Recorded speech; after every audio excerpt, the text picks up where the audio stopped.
मेरे प्यारे बच्चों, आप सभी का स्वागत है संविधान की चौथी क्लास में। पिछले 3 क्लासों में हम लोगों ने 1858 अधिनियम तक पढ़ लिया था।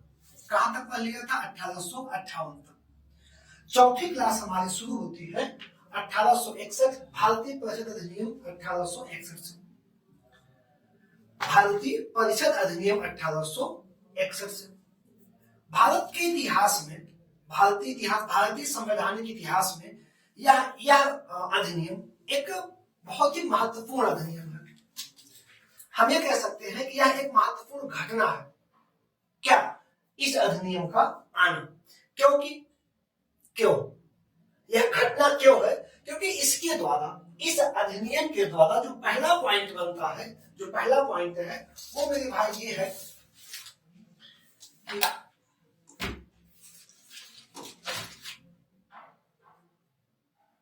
भारतीय परिषद अधिनियम 1861 के द्वारा भारत में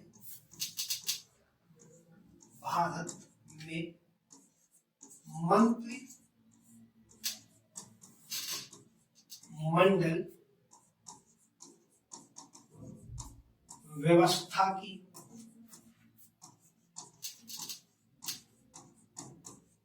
शुरुआत की गई। किसके द्वारा? 1861 अधिनियम के द्वारा भारत सरकार में मंत्रिमंडल व्यवस्था की शुरुआत की गई। दूसरा पॉइंट इसमें क्या है, ये इंपॉर्टेंट, हमने आपसे क्या कहा, इस अधिनियम का पहला पॉइंट भारत में मंत्रिमंडलीय व्यवस्था की शुरुआत की गई। एक आध बार क्वेश्चन दे रहा है, ये कहा जाता है नींव कब पड़ी, ये क्वेश्चन रहा है, तो आप बता सकते हैं कि नींव पड़ी कब पड़ी? 1861 में। इसका जो दूसरा पॉइंट है वो है कि गवर्नर जनरल की परिषद में, दूसरा पॉइंट है गवर्नर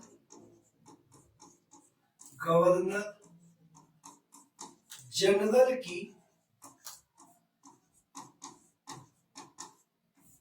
परिषद में भारतीय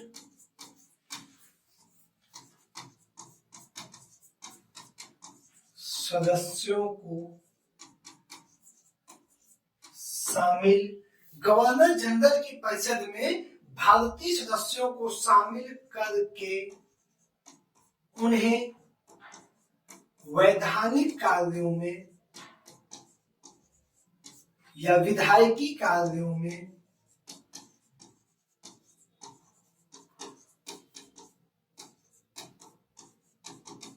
हस्तक्षेप का अधिकार दिया गया।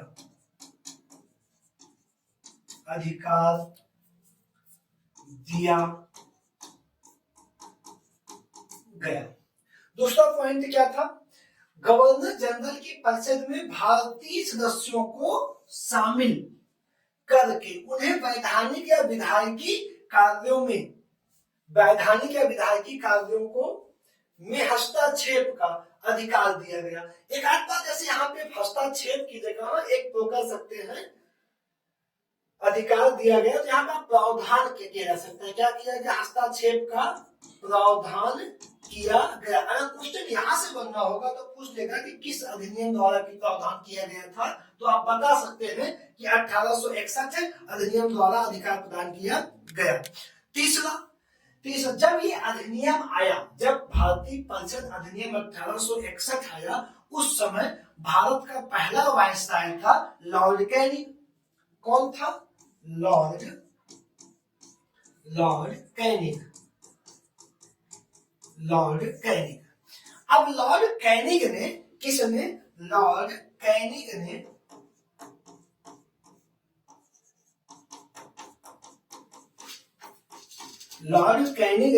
भारत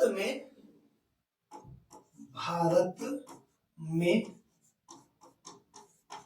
संविभागीय, इसी को तुम कई बार पढ़ो, पोर्टफोलियो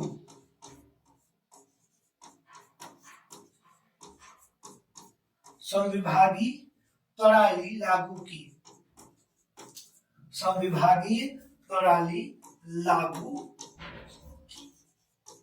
संविभागीय प्रणाली लागू की। आप इसको नोट डाउन कर लीजिए एक मिनट, ठीक, या तो स्क्रीनशॉट ले लीजिए। क्लियर, ठीक है, अगले पेज पे बढ़ते हैं। 1861 की जो अगली और सबसे महत्वपूर्ण घटना है मेरे भाई, 1861 की जो अगली महत्वपूर्ण घटना है वो है कि वायसराय को अध्यादेश पारित करने का अधिकार दिया गया।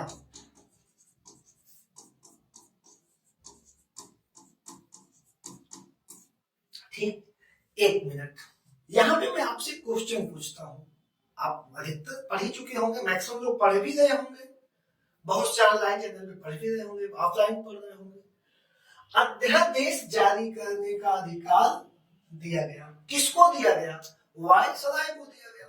अब वायसराय को अध्यादेश पारित करने का अधिकार दिया गया, कब? गुलाम भारत में। तो आजाद भारत में, आज के भारत में अध्यादेश कौन पारित करता है? आप कमेंट में पहले बताएं, कौन दो लोग पारित कर सकते हैं? एक देश के लिए, दूसरा राज्य के लिए, और किस अनुच्छेद द्वारा? आपको ये कमेंट करके बताना है तुरंत कि वायसराय को अध्यादेश पारित करने का अधिकार दिया गया। जितने बच्चे तैयारी कर रहे हैं, ये क्वेश्चन सबसे ज्यादा बार आया इस अधिनियम का कि किस अधिनियम द्वारा भारतीय वायसराय को अध्यादेश जारी करने का अधिकार मिला। सेकंड पॉइंट इस क्वेश्चन में, एक तो हो गया अधिनियम कौन सा है। एक बार यहाँ पे और जो क्वेश्चन पूछता है वो पूछता है कि किस वायसराय को। तो मेरे भाई उस समय वही वायसराय है, कौन? Lord Canning. तो सबसे पहले किस वायसराय को मिला? लॉर्ड कैनिंग को मिला। और किस अध्यादेश में? 1861 में मिला। ये पॉइंट क्लियर? और आप तुरंत कमेंट करके हमको बताते रहिए। इसके नीचे एक पॉइंट हम और ऐड करेंगे, ठीक, यह अध्यादेश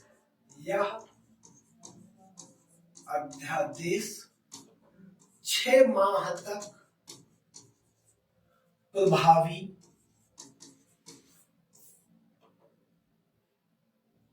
रहेगा।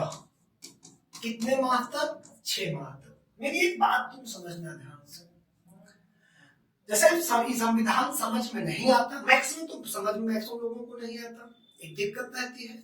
सेकंड क्या है कि ये अध्यादेश जारी करने का क्यों अधिकार दिया गया? अगर तुम एक बात सोचो बात को मेरी, कि ब्रिटेन नामक देश भारत पे क्या कर रहा है? शासन कर रहा है। पहले जो ब्रिटेन है वो एक कंपनी के माध्यम से शासन कर रहा है। आपको घटना पता है किस कंपनी के माध्यम से? ब्रिटिश ईस्ट इंडिया कंपनी के माध्यम से शासन कर रहा है। अगर आप इतिहास पढ़े होंगे तो एक घटना में बहुत इंपॉर्टेंट आपको बताऊं, जब राजा राम मोहन राय गए थे किसकी बात करने? पेंशन बढ़ाने की, मुगल सम्राट के। तो ब्रिटेन ने कहा था कि यार जो है मैं आपके ऊपर शासन नहीं करता, आपके ऊपर शासन कौन करता है? कंपनी करती है। फिर 1858 के बाद कंपनी का शासन समाप्त हो गया, ब्रिटेन स्वयं डायरेक्ट वहां का क्राउन शासन करने लगा भारत में, क्राउन शासन की शुरुआत हुई। तो इसकी क्या जरूरत पड़ी? जैसे कोई भी कानून कहां से बन के आ रहा था? ब्रिटेन से। मैं आपको बहुत पहले कई बार चीज को बता चुका हूं, संवैधानिक इतिहास में सारे कानून कहां से बन के आ रहे थे? ब्रिटेन से। अब सपोज करिए कि टेलीफोन का युग नहीं है, इंटरनेट का युग नहीं, किसी कानून की आवश्यकता पड़ जाए, किसी कानून की तुरंत आवश्यकता पड़ जाए, किसी एक्शन की तुरंत आवश्यकता पड़ जाए, तो वायसराय को ये हक दे दिया गया कि भैया अगर किसी भी इमरजेंसी में आपको कोई कानून बनाना है तो आप क्या कर सकते हैं? बना सकते हैं। और वह कानून कितने समय तक प्रभावी रहेगा? 6 माह तक। ठीक, तो अध्यादेश कितने साल तक प्रभावी रहेगा? 6 माह तक। ठीक, इसका अगला जो पॉइंट है इस अधिनियम का, लॉर्ड कैनिंग ने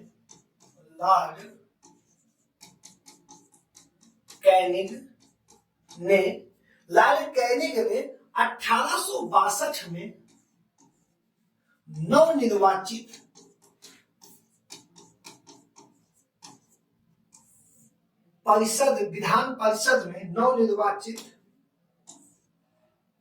विधान परिषद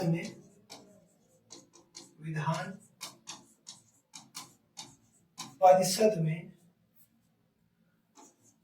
3 सदस्यों का मनोनयन किया।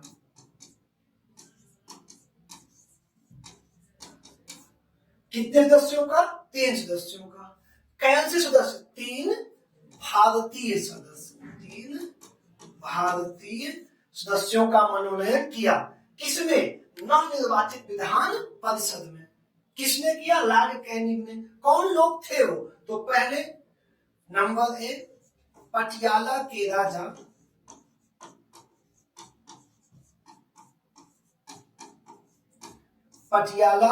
राजा नरेंद्र सिंह। ठीक,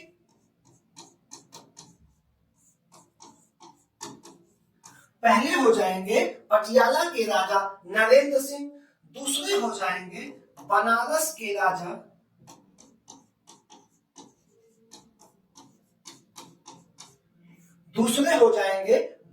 के राजा देव नारायण सिंह,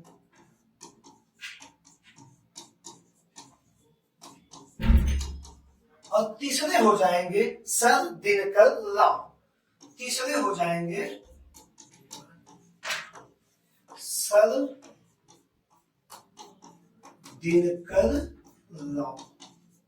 ठीक, अब ये जो हमारा अधिनियम है, ये कौन सा अधिनियम है? ये है भारतीय परिषद अधिनियम 1861। अगर हम क्वेश्चन की इसमें बात करें आपसे, स्पेशली क्वेश्चन की, ज्यादा क्वेश्चन कहां से बनता है, तो सबसे पहले जो इंपॉर्टेंट पॉइंट है इसका वो ये है, मंत्रिमंडलीय व्यवस्था की नींव पड़ी या शुरुआत हुई किस अधिनियम के द्वारा? पहला पॉइंट नोट डाउन करना, इंपॉर्टेंट जो आपके लिए रहेगा। दूसरा, गवर्नर जनरल की परिषद में भारतीय सदस्यों को शामिल किया गया और उन्हें वैधानिक विधायी कार्यों में हस्तक्षेप करने का अधिकार प्रदान किया गया। ये बहुत ज्यादा खास नहीं। तीसरा, सबसे ज्यादा आने वाले क्वेश्चनों में इसकी चर्चा है। लॉर्ड कैनिंग ने भारत में संविभागीय या पोर्टफोलियो, यहीं पे कहीं कहीं तुमको लिख के आएगा क्या? विभागीकरण। किसने किया?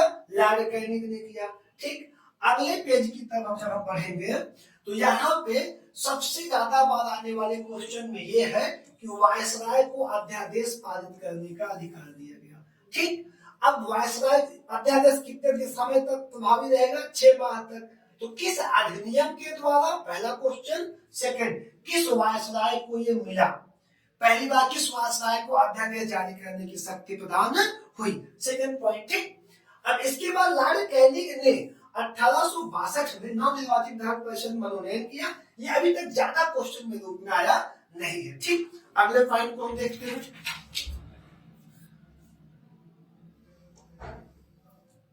अगला जो हमारा अधिनियम होगा वो भी परिषद द्वारा आएगा, भारत परिषद अधिनियम 1892।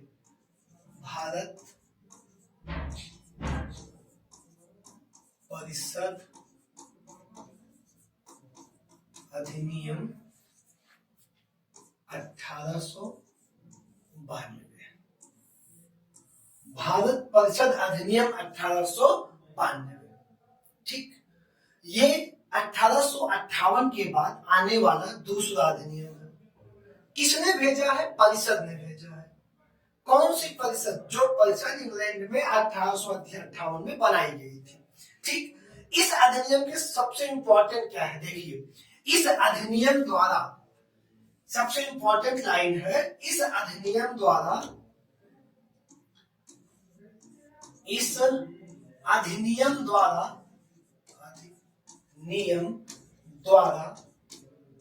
विधान परिषद में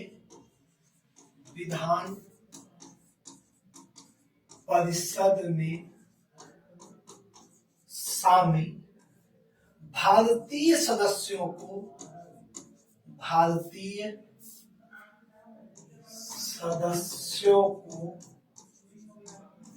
बजट पर बहस करने का अधिकार दिया गया।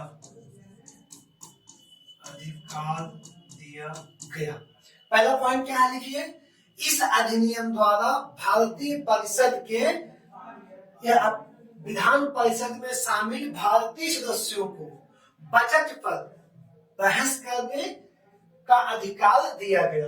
अब बहस करने के साथ साथ जो क्वेश्चन बनता है वो बनता है प्रश्न पूछने का अधिकार। प्रश्न पूछने का अधिकार, तो चाहे बहस करने का अधिकार या प्रश्न पूछने का अधिकार, क्वेश्चन आया भी हुआ है। यहाँ पे आपको थोड़ा ध्यान से पढ़ना रहेगा और नोट करके चल दिएगा किस अधिनियम द्वारा, 1892 के द्वारा।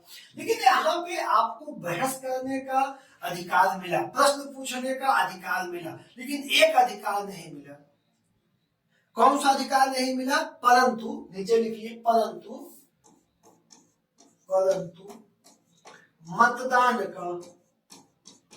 मतदान का अधिकार नहीं दिया गया।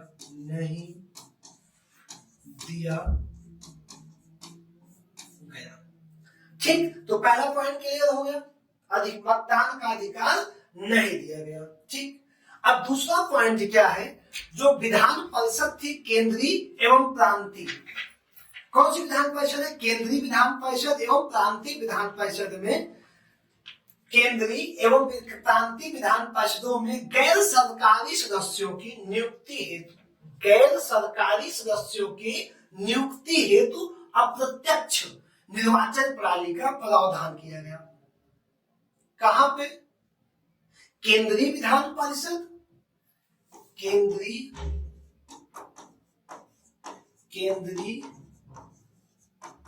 विधान परिषद एवं प्रांत की विधान परिषद, कहां की? केंद्रीय विधान परिषद एवं प्रांत की विधान परिषद में गैर सरकारी सदस्यों की, किसकी? गैर सरकारी सदस्यों की, गैर सरकारी सदस्यों की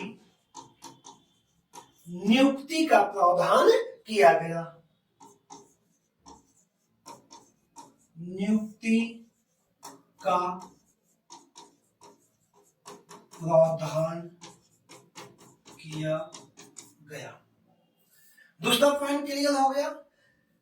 केंद्रीय विधान परिषद एवं प्रांत की विधान परिषद में, प्रांतीय विधान परिषदों में गैर सरकारी सदस्यों की नियुक्ति का प्रावधान किया गया। एक लाइन यहाँ पे और इंपॉर्टेंट है, एक लाइन बहुत इंपॉर्टेंट है, लेकिन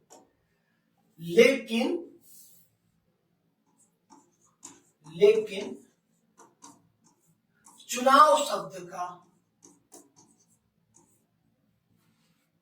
व निर्वाचन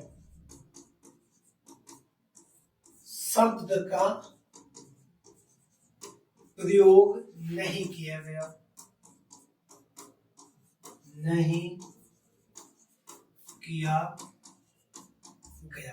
किसमें? 1892 में। 1892 के अधिनियम में निर्वाचन शब्द का प्रयोग कहीं पे, निर्वाचन या चुनाव शब्द का प्रयोग कहीं पे नहीं हुआ है। ठीक, अगला पॉइंट, अगला लास्ट कौन सा? 1892 का। ठीक, देखिए भारतीय राष्ट्रीय कांग्रेस, ये तो आपको बहुत अच्छे से पता होगा, स्थापना कब हुई थी? 1885 में।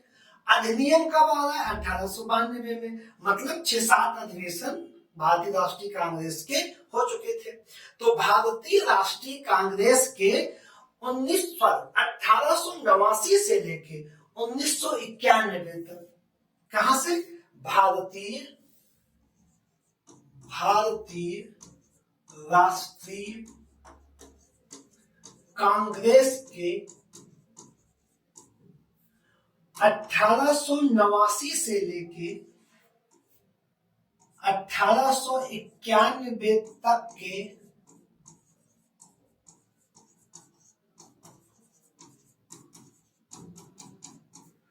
1891 तक के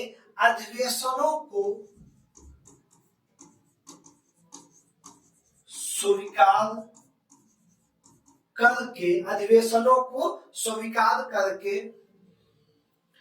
प्रस्ताव पारित किया गया। क्या प्रस्ताव पारित किया गया? प्रस्ताव पारित किए गए। कौन सा? इन यहां से लेके यहां तक के अधिवेशनों को स्वीकार किया गया। किसके द्वारा? वायसराय की परिषद के द्वारा। किसके अधिवेशन? भारतीय राष्ट्रीय कांग्रेस के अधिवेशन। उसके बाद उन्हें स्वीकार करके उन्हीं के आधार पे कौन सा अधिनियम जारी किया गया था? उन्हीं के आधार पे आपका यह अधिनियम जो आप पढ़ रहे हैं, भारतीय परिषद अधिनियम 1892 पारित हुआ। इस अधिनियम में 1892 में ज्यादा हमारे पास क्वेश्चन के पॉइंट नहीं बनते हैं, लेकिन एक दो जो बड़े क्वेश्चन के पॉइंट बनेंगे वो ये बनता है। पहला पॉइंट कि उन्हें किस अधिनियम के द्वारा बजट पे बहस करने का अधिकार प्राप्त हुआ या प्रश्न पूछने का अधिकार प्राप्त हुआ। तो पहले आपको यहाँ पे जवाब देना है, लेकिन यहाँ पे मतदान का अधिकार नहीं दिया गया। ये दोनों चीजें आपको समझनी पड़ेगी। उसके बाद यहाँ पे केंद्रीय विधान परिषद में, प्रांत विधान परिषद में गैर सरकार जैसे नियुक्ति का प्रावधान किया गया। यहाँ से क्वेश्चन अभी तक ज्यादा नहीं आते हैं। यहाँ पे जो क्वेश्चन बनता है सबसे ज्यादा इस पॉइंट से बनता है। सेकंड जो क्वेश्चन यहाँ पे बनेगा, कभी कभी एक आध बार यहाँ से बन सकता है, यहाँ से भी क्वेश्चन बनता है, ज्यादातर नहीं बने हैं, अब आगे बढ़ते हम लोग एक पॉइंट देखते हैं। देखिए, अब हम लोग 1892 को पढ़ लिए, 1892 को पढ़ लिए। इसके बाद जो अधिनियम आया, भारतीय परिषद अधिनियम, वो कौन सा है? वो अधिनियम है 1909। अगर आप थोड़ा सा मेरे भाई भारतीय राजनीति को समझेंगे 1909 के समय की, तो आपको एक बात समझ में आएगी कि भारत की एकता बहुत अच्छी चल रही थी। जाति और धर्म का कोई विवाद भारत में अभी तक नहीं था, और वो कांग्रेस के अधिवेशनों से लोगों को पता लग रहा था। जिसके बाद आपको इतिहास में घटना बहुत अच्छी पता होगी, 1905 घटना कौन सी है? बंगाल विभाजन। बंगाल विभाजन के बाद एक आंदोलन शुरू होगा, बंग भंग आंदोलन। विदेशी कपड़ों की होली खेली जाएगी, सारे क्वेश्चंस आए हुए यहाँ पे, ठीक है।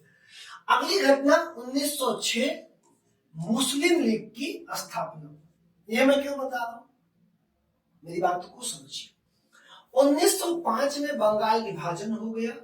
जो पूरे के पूरे बंगाल का विभाजन हुआ वो एक जाति के हिसाब से किया गया, ठीक। पूरे के पूरे पश्चिम बंगाल को दो भागों में बांट दिया गया। बंगाल को एक बना पूर्व बंगाल और दूसरा बना पश्चिम बंगाल। इस क्षेत्र में मुस्लिमों की संख्या ज्यादा थी और यहाँ पे हिंदुओं की संख्या ज्यादा थी। ये बंटवारा पूरी तरीके से सांप्रदायिक था, एक दूसरे में फूट डालने के लिए, और कहा गया कि दो धर्मों के लोग एक साथ नहीं रह सकते। कुल मिला के कि गुलामी को लंबे समय तक बनाए रखने के लिए फूट डाल दो। बंगाल का विभाजन कर दिया गया। पूर्वी बंगाल आज बांग्लादेश की, पहले पश्चिम पूर्वी पाकिस्तान के रूप में बना, आज बांग्लादेश के रूप में है, और तब से लेकर पश्चिम बंगाल आज भी हमारा पश्चिम बंगाल के रूप में है। अब इसके बाद इतने बड़े पैमाने पे आंदोलन शुरू हुआ, बंग भंग, विदेशी कपड़ों की होली खेलना, की चीजें संभल नहीं रही थी। इन्हीं चीजों को सुधारने के लिए भारतीय सचिव और भारतीय वायसराय ने परिषद की सलाह से एक अधिनियम लाए, जिसे हम क्या कहते हैं? भारतीय परिषद अधिनियम 1909। क्या कहते हैं? भारतीय, अगला अधिनियम है हमारा भारतीय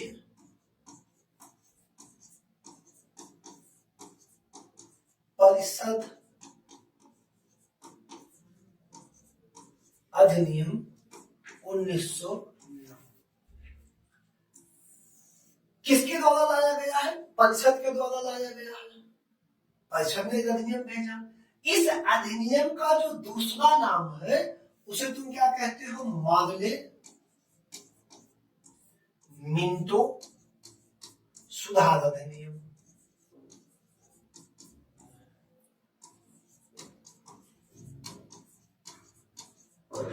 एक बात को सोचना, मार्ले मिंटो सुधार अधिनियम। अब ये कई बार एग्जाम में क्वेश्चन रहा है कि इसमें कौन भारत का सचिव है, कौन वायसराय है। पहला क्वेश्चन तो यही बन गया कि मार्ले मिंटो में कौन सचिव है और कौन वायसराय है। सेकंड क्या लिखा है? सुधार अधिनियम। कौन सा अधिनियम? सुधार अधिनियम। क्या सुधारने के लिए आप ला रहे थे इस अधिनियम को?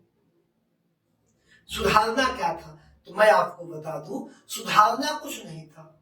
इस अधिनियम को लाया गया सिर्फ और सिर्फ 1905 की घटना को समाप्त करने के लिए, विरोध को शांत करने के लिए। लोगों से कहा गया कि एक अधिनियम आएगा जिससे सारी समस्याएं समाप्त हो जाएंगी, आप चिंता ना करें। और ये अधिनियम आया मार्ले मिंटो सुधार अधिनियम। तो पहली लाइन इसमें आपको लिखना है, जो आप लिखेंगे कि लॉर्ड मार्ले, पहली लाइन जो आप इसमें लिखेंगे वो लिखेंगे कि लॉर्ड मार्ले इंग्लैंड में भारतीय सचिव, इंग्लैंड में भारतीय सचिव तथा लॉर्ड मिंटो तत्कालीन वायसराय थे। इन्हीं दोनों के नाम से यह अधिनियम आया, मार्ले मिंटो। अधिनियम का क्या नाम है? सुधार अधिनियम। लाया क्यों गया? इस अधिनियम में कहा गया, लाया क्यों गया? इस अधिनियम में कहा गया, इस अधिनियम का उद्देश्य अगर हमसे पूछा जाए, इन्होंने ये उद्देश्य नहीं बताया कि हम बंगाल विभाजन के लिए ला रहे हैं। इन्होंने कहा कि इस अधिनियम द्वारा हम 1892 की कमियों को दूर करना चाहते हैं। इन्होंने क्या कहा? इन्होंने कहा कि इस अधिनियम द्वारा, ठीक 1909 अधिनियम के द्वारा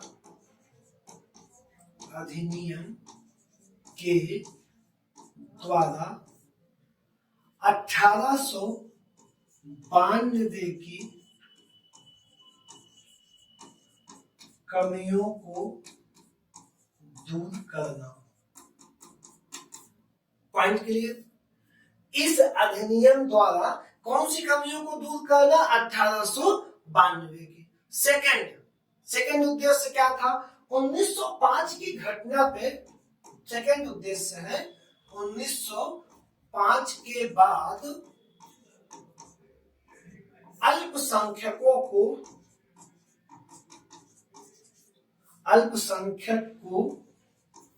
खुश करने का प्रयास किया गया। खुश करने का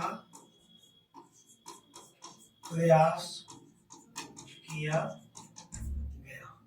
दूसरी घटना क्या थी? उद्देश्य क्या था?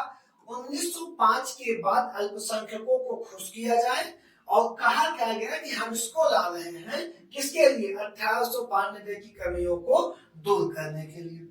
इसमें सबसे महत्वपूर्ण 1909 में भारतीय परिषद अधिनियम 1909 में जो सबसे पहला पॉइंट है महत्वपूर्ण, वो ये है कि सत्येंद्र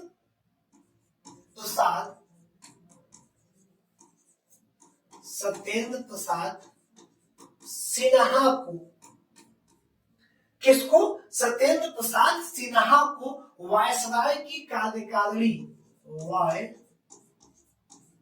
वायसराय की कार्यकारिणी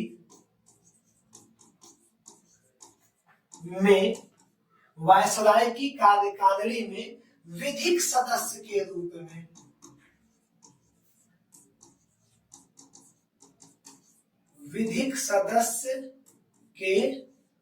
रूप में नियुक्त किया गया। किसे नियुक्त किया गया? सत्येंद्र प्रसाद सिन्हा को कब कहा नियुक्त किया गया? वायसराय की कार्यकारिणी में। ये क्वेश्चन कई बार पूछा जा चुका है, एक दो बार नहीं, कई बार, कि वह कौन सा पहला भारतीय था जिसे वायसराय की कार्यकारिणी में नियुक्त किया गया, या सत्येंद्र प्रसाद सिन्हा किस सदस्य के रूप में नियुक्त हुए थे? तो आप बताएंगे विधि सदस्य या कानूनी सदस्य के रूप में इनको नियुक्त किया गया था। इसका अगला पॉइंट है, इस अधिनियम का जो अगला पॉइंट है वो है विधान परिषद के सदस्यों को, विधान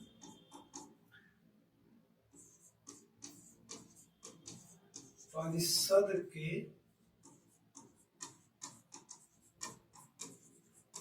सदस्यों को बजट पर, क्या है इस अधिनियम में विधान परिषद के सदस्यों को बजट पर वाद विवाद,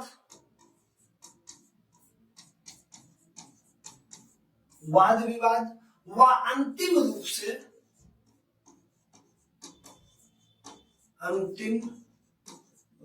से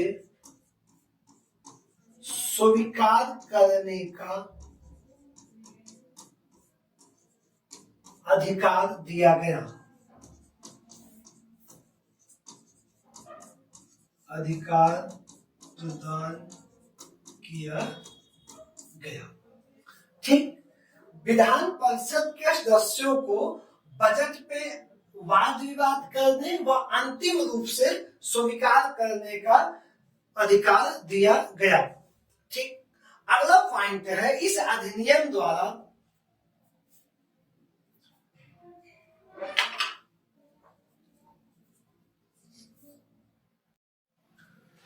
अगला पॉइंट है मेरे भाई, इस अधिनियम द्वारा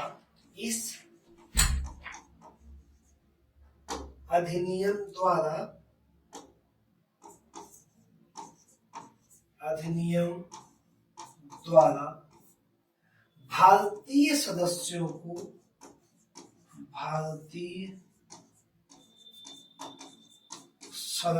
को पूरक प्रश्न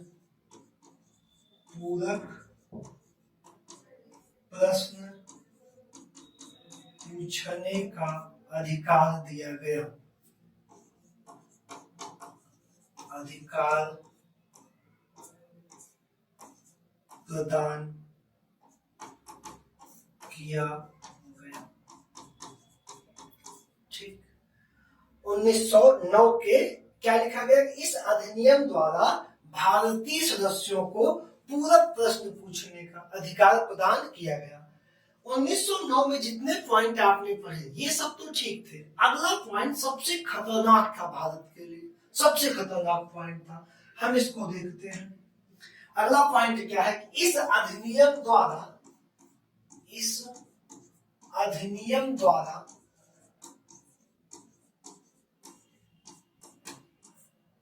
प्रादेशिक,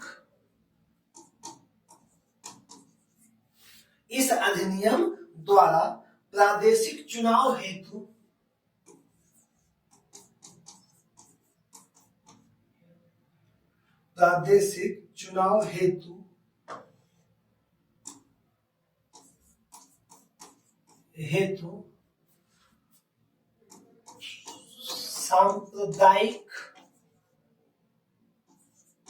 सांप्रदायिक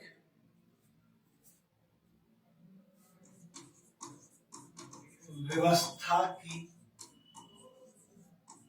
शुरुआत की गई। इस अधिनियम द्वारा प्रादेशिक चुनाव हेतु सांप्रदायिक व्यवस्था की शुरुआत की गई। किसकी शुरुआत की गई? सांप्रदायिक व्यवस्था की, मतलब धर्म के आधार पे,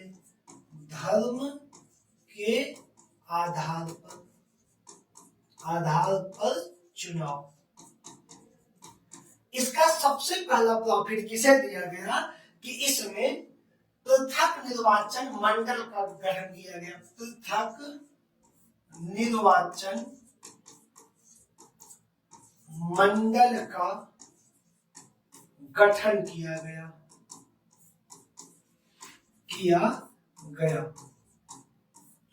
किसका गठन किया गया?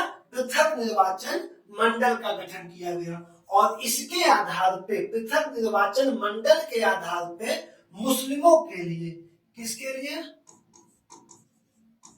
मुस्लिमों के लिए, मुस्लिमों के लिए अलग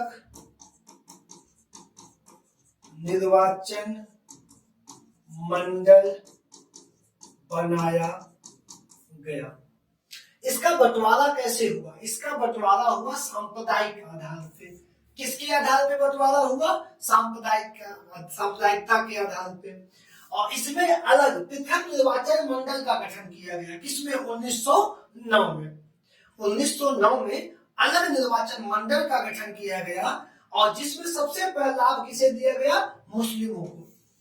सबसे पहला लाभ किसे दिया गया? मुस्लिमों के। इसमें है क्या, ये आपके समझ में थोड़ा कम आया होगा, लेकिन मैं बता रहा हूं, ठीक है। इसके अंतर्गत, इस निर्वाचन मंडल के अंतर्गत, इसके अंतर्गत मुस्लिम सदस्यों का चुनाव, मुस्लिम सदस्यों का चुनाव सिर्फ मुस्लिम मतदाता ही कर सकेंगे। तो आप लिख लीजिए मुस्लिम, इसके अंतर्गत, इसके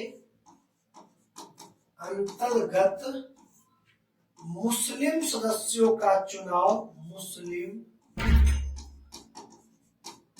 सदस्यों का चुनाव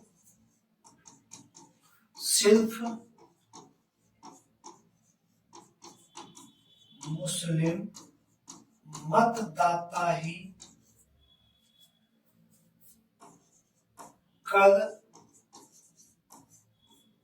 सकते हैं। कौन कर सकता है?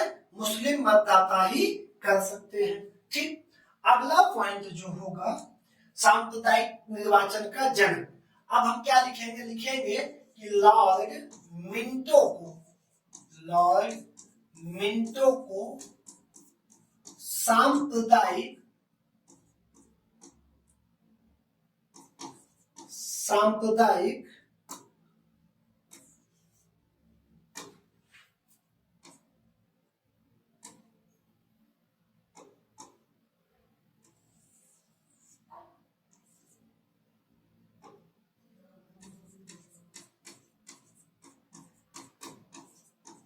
सांप्रदायिक निर्वाचन का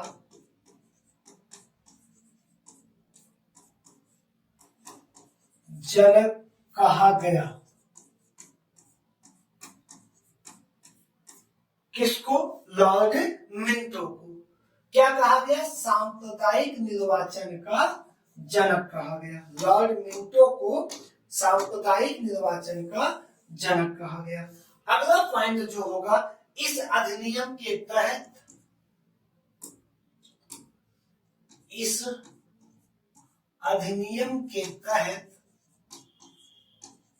अधिनियम के तहत जाति व धर्म के आधार पर, जाति व धर्म के आधार पर पृथक निर्वाचन प्रणाली, पृथक निर्वाचन प्रणाली अपनाई गई, अपनाई गई। किसके आधार पे? जाति व धर्म के आधार पे प्रणाली अपनाई गई। तो ये हमारा अधिनियम कौन सा है? 1909। ठीक, चलिए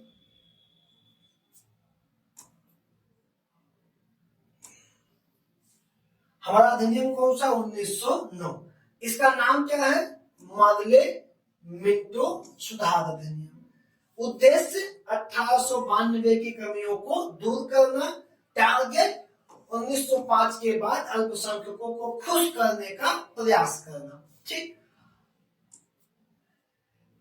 दूसरा सबसे इंपॉर्टेंट क्वेश्चन जो बनता है, सत्येंद्र प्रसाद सिन्हा को वायसराय की कार्यकारिणी में नियुक्त किया जाना। किसके रूप में? कानूनी सदस्य के रूप में। ठीक। तीसरा, विधान परिषद में सदस्यों को, भारतीय सदस्यों को बजट पर वाद विवाद व अंतिम रूप से स्वीकार करने का अधिकार प्रदान किया गया। क्या किया गया? अंतिम रूप से स्वीकार करने का अधिकार प्रदान किया गया। इस अधिनियम द्वारा भारतीय सदस्यों को पूरक प्रश्न पूछने का अधिकार दिया गया। ठीक, अगला जो मोस्ट इंपॉर्टेंट होगा ये होगा किसमें? सांप्रदायिक आधार पर निर्वाचन हेतु व्यवस्था बनाई गई। किसके आधार पर? सांप्रदायिक आधार पर, धर्म के आधार पर, और अलग निर्वाचन मंडल का गठन किया गया हर जाति के लिए। ऐसा नहीं कि शुरुआत किससे हुई? मुस्लिमों से। मुस्लिमों के लिए सबसे पहले अलग निर्वाचन मंडल किसके लिए बना? मुसलमानों के लिए बना। इसके अंतर्गत जैसे मुस्लिम सदस्यों का चुनाव सिर्फ मुस्लिम मतदाता ही कर सकेंगे। कौन कर सकेगा? मुस्लिम सदस्यों का चुनाव मुस्लिम मतदाता ही कर सकेंगे। मुस्लिम मतदाता ही कर सकते हैं। अगला पॉइंट है कि लॉर्ड मिंटो को सांप्रदायिक निर्वाचन का जनक कहा गया। क्या कहा गया? सांप्रदायिक निर्वाचन का जनक कहा गया। इस अधिनियम के तहत जाति व धर्म के आधार पर पृथक निर्वाचन प्रणाली अपनाएगी। यह अधिनियम हमारा समाप्त हुआ कौन सा? 1909। अगला अधिनियम है बहुत महत्वपूर्ण अधिनियम हमारे पास आया। कहां से आया? शासन द्वारा। ब्रिटिश संसद से आया अधिनियम था ये भारत में। कौन सा? देखिए, भारत शासन अधिनियम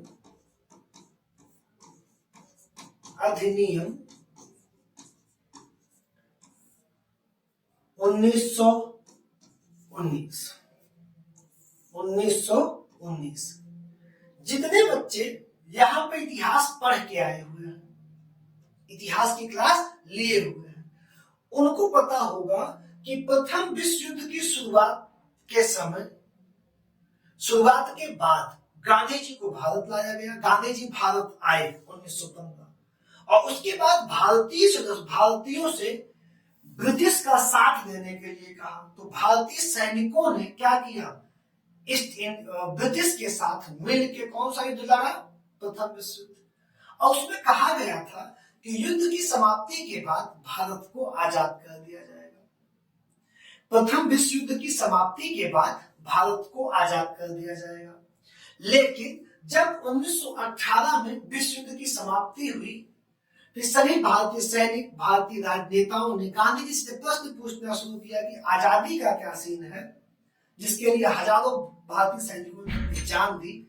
उसके बाद ब्रिटिश संसद द्वारा एक अधिनियम भेजा गया जिसे कहा जाता है भारत शासन अधिनियम 1919। इस पॉइंट को हम अगले क्लास में डिस्कस करेंगे। धन्यवाद।